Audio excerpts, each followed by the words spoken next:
നിധി എന്ന് പറയുമ്പോൾ ആ ഒരു എന്താണ് പറയുന്നത്, ആ ഒരു വിഭാഗത്തിൽ നിധി മാത്രമല്ല, നിധി പിന്നെ എന്താ മൂർഖൻ പാമ്പിൻ്റെ വിഷം, ഇരുതല പാമ്പ്, പിന്നെ ഇറീഡിയം എന്ന് പറയുന്ന ഒരു തരം പവർ ചെമ്പ് പാത്രങ്ങളിൽ ഓട്ടുപാത്രങ്ങൾ ഉണ്ടാകാറുണ്ട്.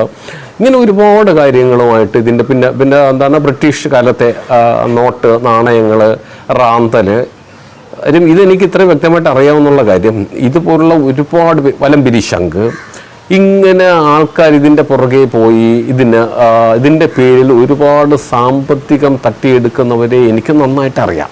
കബളിക്കപ്പെട്ടു പോയ പലരും എൻ്റെ അടുത്ത് വരാറുമുണ്ട്. അങ്ങനെ വന്നിട്ടുള്ള ഒരുപാട് പേരെ ഞാനിത് പിന്തിരിപ്പിക്കാൻ ശ്രമിച്ചിട്ടുണ്ട്. പക്ഷെ അവരൊക്കെ കുറേ പേര് പിന്തിരിഞ്ഞു പോയിട്ടുണ്ട്, കുറേ പേര് പിന്തിരിഞ്ഞിട്ടുമില്ല. അപ്പോൾ ഇന്നത്തെ കാലഘട്ടത്തിലും ഇതുപോലുള്ള ഈ പെട്ടെന്ന് പണം ഉണ്ടാക്കാം എന്നുള്ളൊരു ആഗ്രഹത്തോടു കൂടി ഇതേ കണക്ക് മൂർഖൻ പാമ്പിൻ്റെ വിഷം, ഇരുതല പാമ്പ്, പിന്നെ നിധികൾ, ഇങ്ങനെ നേരത്തെ ഞാൻ പറഞ്ഞ പോലുള്ള പലതും അന്വേഷിച്ച് പോയി ഒരുപാട് ധനനഷ്ടങ്ങൾ ഉണ്ടാകുന്ന ഒരുപാട് പേര് എനിക്കറിയാം.